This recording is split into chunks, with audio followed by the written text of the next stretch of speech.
ನಮಸ್ತೆ ಮಿತ್ರರೇ, ನೀವೆಲ್ಲರೂ ರವಾದಿಂದ ಮಾಡಿದಂತಹ ಸಜ್ಜಿಗೆಯನ್ನು ತಿಂದಿರುವಿರಿ. ಇವತ್ತು ನಾನು ಜೋಳದಿಂದ ಒಂದು ಆರೋಗ್ಯಕರವಾದ ಉಪ್ಮಾ ಅಥವಾ ಉಪ್ಪಿಟ್ಟು, ಅಂದರೆ ನಾವು ಸಜ್ಜಿಗೆ ಅಂತ ಕರೆಯೋದು, ಅಂದರೆ ಸಜ್ಜಿಗೆಯಿಂದ ರವಾದಿಂದ ಮಾಡೋದ್ರಿಂದಾಗಿ ಅದನ್ನು ಸಜ್ಜಿಗೆ ಕರೆಯೋದು. ಇವತ್ತು ಜೋಳದ ಉಪ್ಪಿಟ್ಟನ್ನು ತಯಾರಿಸ್ತಿದ್ದೇನೆ. ಗ್ಲುಟನ್ ಫ್ರೀ ಆಗಿರುವಂತಹ ಈ ಒಂದು ಉಪ್ಪಿಟ್ಟು ಎಲ್ಲರಿಗೂ ಹೇಳಿ ಮಾಡಿಸಿದಂತಹದ್ದು. ಇದು ಆರೋಗ್ಯವನ್ನು ಹೆಚ್ಚಿಸುವಂತಹದ್ದು. ಅದರಲ್ಲೂ ಸ್ಪೆಷಲಿ ಇದು ಯಾರು ಸಕ್ಕರೆ ಕಾಯಿಲಿದ್ದಾರೆ ಅಂಥವರಿಗೆ ಹೇಳಿ ಮಾಡಿಸಿದಂತಹದ್ದು. ಅದರ ಒಟ್ಟಿಗೆ ನಾನು ಒಂದು ನಮ್ಮ ಉಡುಪಿ ಮಂಗಳೂರು ಶೈಲಿಯ ಖಾರ ಸಿಹಿ ಅವಲಕ್ಕಿಯನ್ನು ಸಹ ತಯಾರಿಸಿದ್ದೇನೆ. ಅದರೊಟ್ಟಿಗೆ ಮಿಕ್ಸ್ ಮಾಡಿ ತಿನ್ನುವಾಗ ಅದು ಬಹಳ ಚೆನ್ನಾಗಿ ಬರ್ತದೆ. ಹಾಗಿರುವಾಗ ಈ ಒಂದು ಜೋಳದ ಉಪ್ಪಿಟ್ಟು ಇದನ್ನು ಹೇಗೆ ತಯಾರಿಸುವುದು ಎಂದು ನೋಡುವ ಮೊದಲು, ಯಾರೆಲ್ಲ ನನ್ನ ಚಾನಲನ್ನು ನೋಡ್ತಿದ್ದೀರಿ, ಯಾರೆಲ್ಲ ಇನ್ನೂ ಸಬ್ಸ್ಕ್ರೈಬ್ ಮಾಡಿಲ್ಲ, ದಯವಿಟ್ಟು ಸಬ್ಸ್ಕ್ರೈಬ್ ಮಾಡಿ, ಸಪೋರ್ಟ್ ಮಾಡಿ ಅಂತ ಹೇಳುತ್ತಾ ಬನ್ನಿ ಈ ರುಚಿಕರವಾದ ಹಾಗೂ ಆರೋಗ್ಯಭರಿತವಾದ ಜೋಳದ ಉಪ್ಪಿಟ್ಟು ಹೇಗೆ ತಯಾರಿಸುವುದು ಎಂದು ನೋಡೋಣ. ಮಿತ್ರರೇ, ಇವತ್ತು ನೋಡಿ, ಈ ಜೋಳವನ್ನು ಉಪಯೋಗಿಸಿ ನಾವು ಉಪ್ಪಿಟ್ಟು ಮಾಡೋಣ. ಗ್ಲುಟನ್ ಫ್ರೀ ಆದ ಈ ಉಪ್ಪಿಟ್ಟು ಆರೋಗ್ಯಕ್ಕಂತೂ ಬಹಳ ಉತ್ತಮ, ಬಹಳ ಸುಲಭ ರೀತಿಯಲ್ಲಿ ಮಾಡುವಂತಹದ್ದು. ನೋಡಿ, ಈ ಒಂದು ಲೋಟದಷ್ಟು ಈ ಜೋಳವನ್ನು, ಇಡೀ ಜೋಳ ಇದು ನೋಡಿ, ಈ ಮಿಲೆಟ್ಸ್ಗಳು ನಮ್ಮ ಆರೋಗ್ಯಕ್ಕಂತೂ ಬಹಳ ಉತ್ತಮ. ವಾರದಲ್ಲಿ ಒಂದು ಬಾರಿ ಇದು ಮಾಡಿ ತಿಂದರೆ ಬಹಳ ಒಳ್ಳೆಯದು. ಮತ್ತು ಡಯಾಬಿಟಿಕ್ ಪೇಷಂಟ್ಗಳು ದಿನಾಲೂ ಇದರ ಉಪಹಾರವನ್ನು ಯಾವುದಾದರೂ ಒಂದು ರೀತಿಯಲ್ಲಿ ಮಾಡಿ ತಿಂದರೆ ಬಹಳ ಒಳ್ಳೆಯದಂತ ನಾನು ಹೇಳ್ತೇನೆ. ನಾನು ಇದನ್ನು ನೋಡಿ ನಿನ್ನೆ ರಾತ್ರಿ ನೆನೆಸಿಟ್ಟುಕೊಂಡಿದ್ದೇನೆ. ಕನಿಷ್ಠ ಪಕ್ಷ ಒಂದು 10 ಗಂಟೆಯಾದರೂ ಇದು ನೆನೆಯಬೇಕು. ಈಗ ಇದನ್ನು ನೆನೆಸಿಟ್ಟದ್ದು, ಇದನ್ನು ಬೇಯಿಸ್ಲಿಕೊಂಡು ಅದಕ್ಕೀಗ ನಾವು ಕೆಲವು ವೆಜಿಟೇಬಲ್ಸ್ಗಳನ್ನು ಹಾಕೊಳ್ಳೋಣ. ಒಂದು ಕ್ಯಾರೆಟ್, ಒಂದು 4-5 ಬೀನ್ಸ್, ನಿಮ್ಮ ಹತ್ರ ಏನು ಉಂಟು ಅದನ್ನು ಹಾಕ್ಕೊಳ್ಬೋದು. ಒಂದು ನೀರುಳ್ಳಿ ಒಂದು ಬೇಕೆ, 2 ಕಾಯಿಮೆಣಸು ಹೆಚ್ಚು ಸಹ ನೀವು ತೆಗೆದುಕೊಳ್ಬೋದು. 1 ಚಮಚದಷ್ಟು ಸಾಸಿವೆ, ಸ್ವಲ್ಪ ಕೊತ್ತಂಬರಿ ಸೊಪ್ಪು, ಸ್ವಲ್ಪ ಕರಿಬೇವಿನ ಸೊಪ್ಪು. ಈಗ ಮೊದಲಿಗೆ ನಾವೇನು ಮಾಡೋದು ಹೇಳಿದರೆ, ಈ ಒಂದು ಇದನ್ನು ಉಪ್ಪು ಹಾಕೊಂಡು ಬೇಯಿಸ್ಕೊಳ್ತಿದ್ದೇನೆ ನಾನು. ಎಲ್ಲವನ್ನು ಇದರಲ್ಲಿ ಹಾಕಿ ಇದು ಮುಳುಗುವಷ್ಟು ನೀರನ್ನು ಹಾಕೊಳ್ಳಿಕ್ಕುಂಟು. ನೀರನ್ನು ಹಾಕಿ ನಾನು ಈಗ ನಿಮಗೆ ತೋರಿಸ್ತೇನೆ. ನೋಡಿ, ಇದು ಮುಳುಗುವಷ್ಟು ನೀರು, ತುಂಬ ನೀರು ಸಹ ಬೇಡ ನಮಗೆ, ಅದರಲ್ಲಿ ತುಂಬ ನೀರಿನ ಅಗತ್ಯ ಇಲ್ಲ. ಇದು ನಾವು ನೆನೆಸಿಟ್ಟಂತಂದರೆ ಅದರಿಂದ ನೋಡಿ ಇಷ್ಟು ನೀರು, ಈ ಲೋಟದಲ್ಲಿ 1 ಲೋಟ ನಾನು ಜೋಳ ತೆಗೆದುಕೊಂಡ್ರೆ 1.5 ಲೋಟದಷ್ಟು ನೀರನ್ನು ಹಾಕೊಂಡಿದ್ದೇನೆ. ಈಗ ಇದನ್ನು ಗ್ಯಾಸ್ನಲ್ಲಿ ಇಟ್ಟು ಅದಕ್ಕೆ ಸ್ವಲ್ಪ ಉಪ್ಪನ್ನು ಹಾಕೊಳ್ಳೋಣ. ತುಂಬ ಉಪ್ಪು ಸಹ ಹಾಕೋದು ಬೇಡ, ಅದು ಎಷ್ಟು ಉಂಟು ಅಷ್ಟು ಉಪ್ಪನ್ನು ಹಾಕ್ಕೊಂಡು ಮತ್ತೆ ಬೇಕಿದ್ರೆ ಉಪ್ಪಿಟ್ಟು ಮಾಡುವಾಗ ಹಾಕ್ಕೊಳ್ಬೋದು. ಈಗ ಮುಚ್ಚಳವನ್ನು ಮುಚ್ಚಿ ಗ್ಯಾಸನ್ನು ಉರಿಸಿ ನಾವು ಇದರಲ್ಲಿ ಒಂದು 3 ವಿಸಿಲನ್ನು ತೆಗೆದುಕೊಳ್ತಿದ್ದೇನೆ ನಾನು. ಇದು 3 ವಿಸಿಲ್ ಆಗಲಿ. ಇಲ್ಲಿ ನೋಡಿ 3 ವಿಸಿಲ್ಗಳು ಆಯಿತು. ಈಗ ಇದನ್ನು ಆಫ್ ಮಾಡಿ ನಾವು ತಣ್ಣಗಾಗಲು ಬಿಡೋಣ. ವೀಕ್ಷಕರೇ, 3 ವಿಸಿಲ್ಗಳ ಬಳಿಕ ಇದು ನೋಡಿ ತಣ್ಣಗಾಗಿ ಒಳ್ಳೆ ಬೆಂದಿದೆ ಸಹ, ತಣ್ಣಗಾಗಿದೆ ಸಹ. ಚೆಕ್ ಮಾಡ್ಬೋದು. ಇಲ್ಲಿ ನೋಡಿ, ಹೀಗೆ ಮುಟ್ಟುವಾಗ ನಮಗೆ ಹೀಗೆ ಆದರೆ ಸಾಕು. ಇನ್ನು ನೋಡಿ ಒಳ್ಳೆ ಬೆಂದಿದೆ, ಉಪ್ಪು ಸಹ ಹಾಕ್ಕೊಂಡಿದ್ದೇವೆ ನಾವು. ಈಗ ಇದರ ನೀರನ್ನು ನಾವು ಬಸಿಕೊಳ್ಳೋಣ. ಈ ನೀರನ್ನು ನಾವು ಬೇಕಿದ್ರೆ ಸಾರಾಗಿ ಸಹ ಉಪಯೋಗಿಸ್ಕೊಳ್ಬೋದು. ನೋಡಿ, ಈ ನೀರನ್ನು ವೇಸ್ಟ್ ಮಾಡಬಾರ್ದು, ನಾವು ಇದನ್ನು ಸಾರು ಮಾಡಿಕೊಳ್ಬೋದು. ನೀರು ಸಾರು ಮಾಡಿ ಇದಕ್ಕೊಂದು ಒಗ್ಗರಣೆ ಕೊಟ್ಟು ಸಹ ಮಾಡಿದರೆ ಅನ್ನಕ್ಕೆ ಬಹಳ ಚೆನ್ನಾಗಿ ಬರ್ತದೆ. ಈಗ ಇದನ್ನು ಪಕ್ಕಕ್ಕೆ ಇಟ್ಟುಕೊಳ್ಳೋಣ. ಇಲ್ಲಿ ಒಂದು ಗ್ಯಾಸ್ ಸ್ಟವಲ್ಲಿ ನಾವು ಒಂದು ಕಡಾಯಿಯನ್ನು ಇಟ್ಟುಕೊಂಡು ಅದಕ್ಕೆ ಸ್ವಲ್ಪ ಎಣ್ಣೆಯನ್ನು ಹಾಕೊಳ್ಳೋಣ. ಯಾವ ಎಣ್ಣೆ ಸಹ ಹಾಕ್ತದೆ, ನಾನು ಇಲ್ಲಿ ತೆಂಗಿನ ಎಣ್ಣೆಯನ್ನು ಬಳಸ್ತಿದ್ದೇನೆ. ಇದಕ್ಕೆ ನಾನು ಈಗ ಈ ಒಂದು ಉಪ್ಪಿಟ್ಟಿಗೆ ಈ ಉಡುಪಿ ಸ್ಟೈಲಿನ ಒಂದು ಅವಲಕ್ಕಿಯ ಮಸಾಲ ಅವಲಕ್ಕಿ ಸಹ ಮಾಡ್ತಾ ಇದ್ದೇನೆ. ಬಹಳ ರುಚಿಕರವಾಗಿರ್ತದೆ. ಖಾರ ಅವಲಕ್ಕಿ ಅಂತ ನಾವು ಕರಿತೇವೆ. ಅದರೊಟ್ಟಿಗೆ ಅದು ಸೇರಿಸಿ ಮಾಡಿದ್ರೆ ಬಹಳ ಚೆನ್ನಾಗಿ ಬರ್ತದೆ. ಇದೀಗ ಒಳ್ಳೆ ಬಿಸಿಯಾಗಬೇಕು. ಎಣ್ಣೆ ಬಿಸಿಯಾಗಿದೆ ವೀಕ್ಷಕರೇ. ಈಗ 1 ಚಮಚದಷ್ಟು ಸಾಸಿವೆ ಹಾಕೊಳ್ತಿದ್ದೇನೆ. ಮತ್ತು ಒಂದು ಅರ್ಧ ಚಮಚದಷ್ಟು ಜೀರ ಹಾಕೊಳ್ಳೋಣ. ಜೀರದೊಟ್ಟಿಗೆ ಸ್ವಲ್ಪ ಹಿಂಗಿನೊಟ್ಟಿಗೆ ನಾವು ಈಗ ಸ್ವಲ್ಪ ಕರಿಬೇವನ್ನು ಸಹ ಹಾಕೊಳ್ಳೋಣ.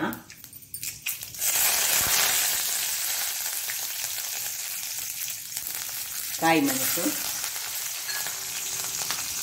ನೀರುಳ್ಳಿ, ಒಳ್ಳೆ ಮಿಕ್ಸ್ ಕೊಡೋಣ. ಏನು ಪರಿಮಳ ಬರ್ತದೆ, ಜೀರಾ ಮತ್ತು ಆನಿಯನ್ ಎಲ್ಲ ಸೇರುವಾಗ ಈಗಲೇ ಪರಿಮಳ ಬರ್ತಾ ಉಂಟು. ಇಷ್ಟ ಆಗುವಾಗ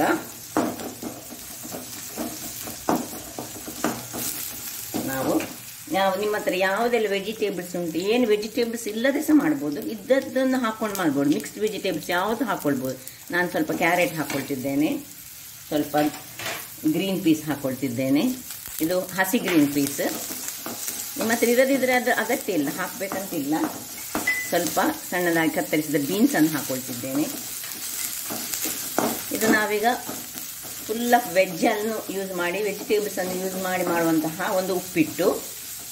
ಇಲ್ಲಿ ನಾವಿನ್ನೀಗ ಇದಕ್ಕೆ ಉಪ್ಪನ್ನು ಹಾಕೊಳ್ಳೋಣ. ಸ್ವಲ್ಪ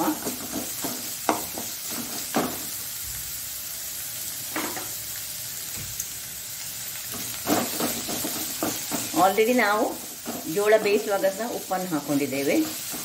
ಹೀಗೆ ಮಾಡಿ ಇನ್ನು ಸಣ್ಣ ಉರಿಯಲ್ಲಿ ಒಂದು ಚೂರು ನೀರನ್ನು, ಇದಕ್ಕೆ ಯಾವ ನೀರು ನಾವು ಬೇಯಿಸಿದಂತಹ ನೀರುಂಟಲ್ಲ ಅದನ್ನೇ ಸ್ವಲ್ಪ ಹಾಕ್ಕೊಂಡು, ಜೋಳ ಬೇಯಿಸಿದ ನೀರು, ಇದನ್ನು ಸ್ವಲ್ಪ ಕುಕ್ ಮಾಡಿಕೊಳ್ಳೋಣ. ಒಂದು 2 ನಿಮಿಷ ಬೇಯಲಿದ್ದು. ಮುಚ್ಚಳ ಮುಚ್ತೇನೆ. ವೀಕ್ಷಕರೇ, ಇಲ್ಲಿ ನೋಡಿ, ಒಳ್ಳೆ ಎಲ್ಲ ಬೆಂದಿತ್ತು. ಇದಕ್ಕೆ ಆಲ್ರೆಡಿ ಉಪ್ಪು ಸಹ ಹಾಕೊಂಡಿದ್ದೇನೆ. ಯಾರಿಗಾದರೂ ಸ್ವಲ್ಪ ಸಿಹಿಗೆ ಬೆಲ್ಲ ಬೇಕಿದ್ದರೆ ನೀವು ಇದನ್ನು ಬೆಲ್ಲವನ್ನು ಸಹ ಯೂಸ್ ಮಾಡ್ಕೊಳ್ಬೋದು, ಬೇಕಿದ್ದವರು. ಅಗತ್ಯ ಇಲ್ಲ, ಇದು ಖಾರದಲ್ಲಿ ಬಂದರೆ ಬಹಳ ಉತ್ತಮ. ಇಷ್ಟ ಆಗುವಾಗ ಇಲ್ಲಿ ನಾವು ನೋಡಿ, ಇದು ಬೇಯಿಸಿಟ್ಟದಂತಹ ಇದನ್ನು ಇದಕ್ಕೆ ಶಿಫ್ಟ್ ಮಾಡಿಕೊಳ್ಳೋಣ. ಬೇಯಿಸುವಾಗ ನಿಮ್ಮ ಇದು ನೋಡಿಕೊಳ್ಬೇಕು, ನಿಮ್ಮ ಕುಕ್ಕರ್ನ ಪ್ರಕಾರ. ನನ್ನದರಲ್ಲಿ 3 ವಿಸಿಲಲ್ಲಿ ಬೇಯ್ತದೆ. ನಿಮ್ಮದು ವಿಸಿಲಲ್ಲಿ ತುಂಬ ಬೇಗ ಬೇಯದಿದ್ದರೆ 4-5 ವಿಸಿಲ್ ಹಾಕೊಳ್ಳಿ. ಯಾಕಂದರೆ ಜೋಳ ಬೇಯುವುದು ಬಹಳ ನಿಧಾನ. ಚೆನ್ನಾಗಿ ಬೇಯಿಸ್ಕೊಳ್ಳಿ, ಚೆನ್ನಾಗಿ ಬೇಯಬೇಕದು, ಉಪ್ಪು ಹಾಕಿ ಬೇಯಿಸಿದಂತಹದ್ದು. ಈಗ ಸ್ವಲ್ಪ ಉರಿ ದೊಡ್ಡದಿರಲಿ. ಇನ್ನು ಸ್ವಲ್ಪ ತೆಂಗಿನ ತುರಿ ಅನ್ಸೋದಕ್ಕೆ ಮೇಲಿನಿಂದ ಹಾಕೊಳ್ಳೋಣ. ಇದು ಆಪ್ಷನಲ್, ಬೇಕಿದ್ರೆ ಹಾಕೊಳ್ಬೋದು. ತೆಂಗಿನ ತುರಿ ಮತ್ತು ಸ್ವಲ್ಪ ಕೊತ್ತಂಬರಿ ಸೊಪ್ಪಿನ ದಂಟಿದ್ರೆ ದಂಟಿನೊಟ್ಟಿಗೆ ಹಾಕೊಳ್ಳಿ. ಮತ್ತು ಕೊನೆಗೆ ಸ್ವಲ್ಪ ಕೊತ್ತಂಬರಿ ಸೊಪ್ಪನ್ನು ಇಟ್ಕೊಳ್ಳಿ, ಚಾಪ್ ಮಾಡಿದಂತಹದ್ದು. ಒಳ್ಳೆ ಚೆನ್ನಾಗಿ ಬರ್ತದೆ, ಆರೋಗ್ಯಕ್ಕಂತೂ ಬಹಳ ಒಳ್ಳೆಯದು. ಡಯಾಬಿಟಿಕ್ ಪೇಷಂಟ್ಗಳು, ಶುಗರ್ ಇರುವವರು ಇದನ್ನು ಬೆಳಗಿನ ಉಪಹಾರವಾಗಿ ಇದನ್ನು ಒಂದೊಂದು ರೀತಿಯಲ್ಲಿ, ನಾನು ತುಂಬ ರೀತಿಯ ಬ್ರೇಕ್ಫಾಸ್ಟನ್ನು ಶುಗರ್ ಪೇಷಂಟ್ಗಳಿಗೆ ಮಾಡಿ ತೋರಿಸಿದ್ದೇನೆ. ಸ್ವಲ್ಪ ಹೊತ್ತಿನ ಒಂದು 2-3 ನಿಮಿಷಗಳ ಕಾಲ ಬೇಯಲು ಬಿಡೋಣ. ವೀಕ್ಷಕರೇ, ಇಲ್ಲಿ ನೋಡಿ ಹೇಗೆ ಬಂದಿದೆ ನೋಡಿ. ಈಗ ಕೊನೆಯದಾಗಿ ನಾವು ಇದಕ್ಕೆ ಲಿಂಬೆಯ ರಸವನ್ನು ಹಿಂಡಿಕೊಳ್ಳೋಣ. ಬಹಳ ಚೆನ್ನಾಗಿ ಬರ್ತದೆ ಲಿಂಬೆ ರಸ ಹಿಂಡಿದ್ರೆ, ಬಹಳ ಟೇಸ್ಟಿಯಾಗಿ ಬರ್ತದೆ. ಈಗ ಮನೆಯಲ್ಲಿ ಕೆಲವರು ಶುಗರ್ ಪೇಷಂಟ್ ಇಲ್ಲದವರು ಇರ್ತಾರೆ, ಅಂಥವರು ಇದನ್ನು ಈ ನಮ್ಮದು ಉಡುಪಿ ಸ್ಟೈಲ್ನ ಖಾರ ಅವಲಕ್ಕಿ ಒಟ್ಟಿಗೆ, ಅಂದರೆ ಸಿಹಿ ಖಾರ ಅವಲಕ್ಕಿ ಅಂತ ಹೇಳ್ತೇನೆ ನಾನು, ಅದರೊಟ್ಟಿಗೆ ತಿನ್ಬೋದು. ಅಲ್ಲದವರು ಖಾಲಿ ಇದನ್ನು ಮಾತ್ರ ತಿನ್ಬೋದು. ಈಗ ಇದು ರೆಡಿಯಾಗಿದೆ, ಲಿಂಬೆ ಸಹ ಹಿಂಡಿ ಆಯಿತು. 1 ನಿಮಿಷ ನಾನು ಇದನ್ನು ಹೀಗೆ ಬಿಡ್ತೇನೆ. ಇಲ್ಲಿ ಅಷ್ಟೊತ್ತಿಗೆ ಇನ್ನೊಂದು ಗ್ಯಾಸಿನಲ್ಲಿ ನಾನು ಈ ಖಾರ ಅವಲಕ್ಕಿಗೆ ರೆಡಿ ಮಾಡಿಕೊಳ್ತಿದ್ದೇನೆ. ಒಂದು ಕಾವಲಿಯನ್ನು ಇಟ್ಟುಕೊಂಡಿದ್ದೇನೆ, ಬಣಾಲೆಯನ್ನು. ಇಲ್ಲಿ ಇದು ರೆಡಿ ಆಯಿತು. ಇದನ್ನು ಆಫ್ ಮಾಡಿಕೊಂಡು ಇದನ್ನು ಮುಚ್ಚಿಕೊಳ್ಳೋಣ. ಈಗ ಇಲ್ಲಿ ನೋಡಿ, ಖಾರ ಅವಲಕ್ಕಿಗೆ ಬೇಕಾದಂಥ ಸಾಮಗ್ರಿಗಳು. ಇಲ್ಲಿ ನಾನೊಂದು 3-4 ಸಣ್ಣ ಸಣ್ಣ ಬ್ಯಾಡಿಗೆ ಮೆಣಸು ತೆಗೆದುಕೊಂಡಿದ್ದೇನೆ, ಚೂರು ಹುಳಿ ತೆಗೆದುಕೊಂಡಿದ್ದೇನೆ, 4 ಮೆಂತೆ, 4 ಕಾಳು, ಸ್ವಲ್ಪ 1 ಸ್ಪೂನ್ನಷ್ಟು ಉದ್ದಿನ ಬೇಳೆ, 1 ಸ್ಪೂನಿನಷ್ಟು 1.5 ಸ್ಪೂನಿನಷ್ಟು ಕೊತ್ತಂಬರಿ ಬೀಜ, 1/4 ಸ್ಪೂನಿನಷ್ಟು ಜೀರಿಗೆ. ಇಷ್ಟನೀಗ ನಾವು ಇದನ್ನು ಚೆನ್ನಾಗಿ ಸ್ವಲ್ಪ ಇದಕ್ಕೆ ಬಿಸಿ ಆದಾಗ ಸ್ವಲ್ಪ 1 ಸ್ಪೂನಿನಷ್ಟು ಸಹ ಬೇಡ, ಸ್ವಲ್ಪ ಎಣ್ಣೆಯನ್ನು ಹಾಕ್ಕೊಂಡು ಅದರಲ್ಲಿ ಸ್ವಲ್ಪ ಉದ್ದಿನ ಬೇಳೆ ಸುರಿಗೆ ಹುರಿದುಕೊಳ್ಳೋಣ. ಒಂದು ಅರ್ಧ ಚಮಚದಷ್ಟು ಉದ್ದಿನ ಬೇಳೆ,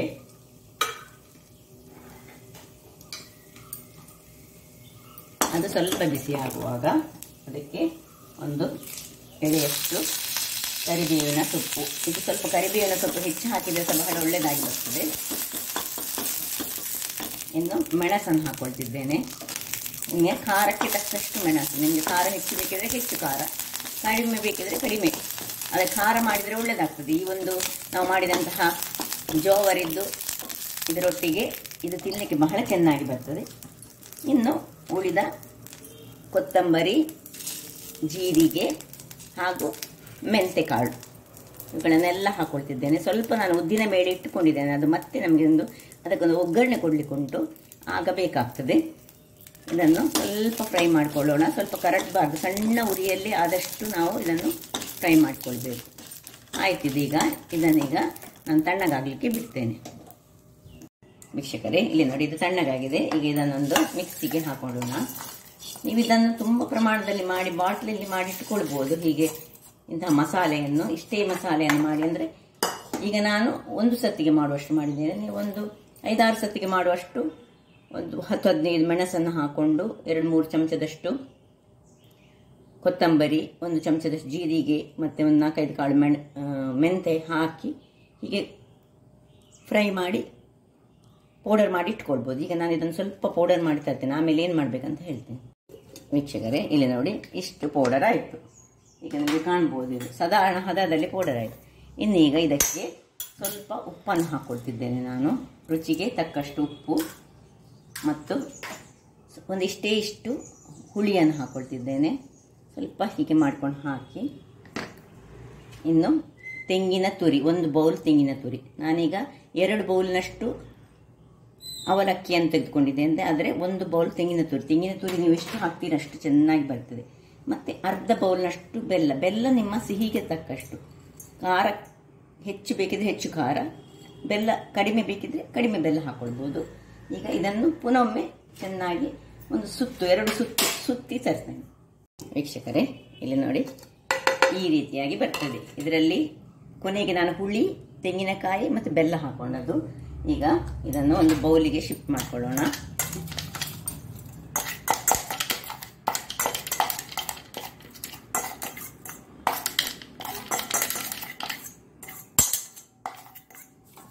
ಹೀಗೆ ಬರ್ತದೆ ಇದು. ಇದಕ್ಕಿಂತ ನಿಮ್ಗೆ ಎಲ್ಲಿ ಬೇಕಿದ್ರೆ, ತುಂಬ ಖಾರ ಬೇಕಿದ್ರೆ ಸ್ವಲ್ಪ ಖಾರದ ಪುಡಿ ನಿಮಗೆ ಬೇಕಿದ್ರೆ ಹಾಕೊಳ್ಬೋದು. ಇನ್ನೂ ಸಹ ಹೆಚ್ಚು ಖಾರ ಬೇಕಿದ್ದವರು. ನಾನು ಸ್ವಲ್ಪ ಖಾರ ಕಡಿಮೆ ತಿನ್ನುವಳಾದ್ರಿಂದ ಖಾರ ಸ್ವಲ್ಪ ಕಡಿಮೆ ಮಾಡಿದ್ದೇನೆ. ಈಗ ಇನ್ನು ಇದಕ್ಕೆ 1 ಸ್ಪೂನಿನಷ್ಟು ತುಪ್ಪವನ್ನು ಹಾಕೊಳ್ತಿದ್ದೇನೆ ನಾನು. 1-2 ಸ್ಪೂನ್ನಷ್ಟು ತುಪ್ಪ. ಮತ್ತೆ ಇಲ್ಲಿ ನೋಡಿ ತೆಳು ಅವಲಕ್ಕಿಯನ್ನು ನಾನು ಯೂಸ್ ಮಾಡ್ತೇನೆ. ಇದಕ್ಕೆ ತೆಳು ಅವಲಕ್ಕಿಯೇ ಚೆನ್ನಾಗಿ ಬರುವುದು. ಇನ್ನು ಇದನ್ನು ಒಳ್ಳೆ ತಿರುಗಿಸಿಕೊಳ್ಳೋಣ.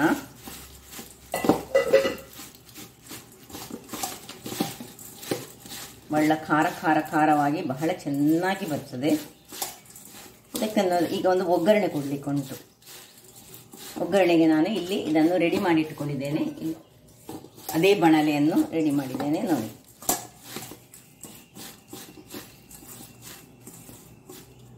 ವೀಕ್ಷಕರೇ, ಇಲ್ಲಿ ನೋಡಿ ಇದು ಬಿಸಿ ಆಯಿತು. ಅದಕ್ಕೆ 1 ಚಮಚದಷ್ಟು ತೆಂಗಿನ ಎಣ್ಣೆ ಬಿಸಿಯಾಗುವಾಗ 1 ಚಮಚದಷ್ಟು ಸಾಸಿವೆ,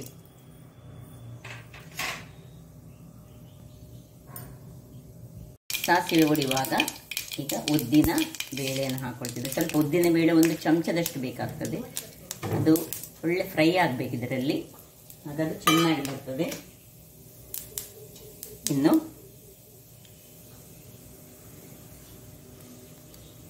ಗ್ರೀನ್ ಚಿಲ್ಲಿ, ರೆಡ್ ಚಿಲ್ಲಿ ಹಾಗೂ ಕರಿಬೇವಿನ ಸೊಪ್ಪು ಇದರಲ್ಲಿ ಒಳ್ಳೆ ಫ್ರೈ ಆಗಬೇಕು. ಇಲ್ಲಿ ಬೇಕಿದ್ರೆ ನೀವು ಹಿಂಗನ್ನು ಸ್ವಲ್ಪ ಬೇಕಿದ್ರೆ ಯೂಸ್ ಮಾಡ್ಬೋದು, ಆಪ್ಷನಲ್ ಹಿಂಗು. ವೀಕ್ಷಕರೇ, ಇದು ಆಯ್ತು ನೋಡಿ. ನಾನೀಗ ಆಫ್ ಮಾಡ್ಕೊಳ್ತಿದ್ದೇನೆ. ಇದನ್ನು ಇದಕ್ಕೆ ಮಿಕ್ಸ್ ಮಾಡಿಕೊಳ್ಳೋಣ.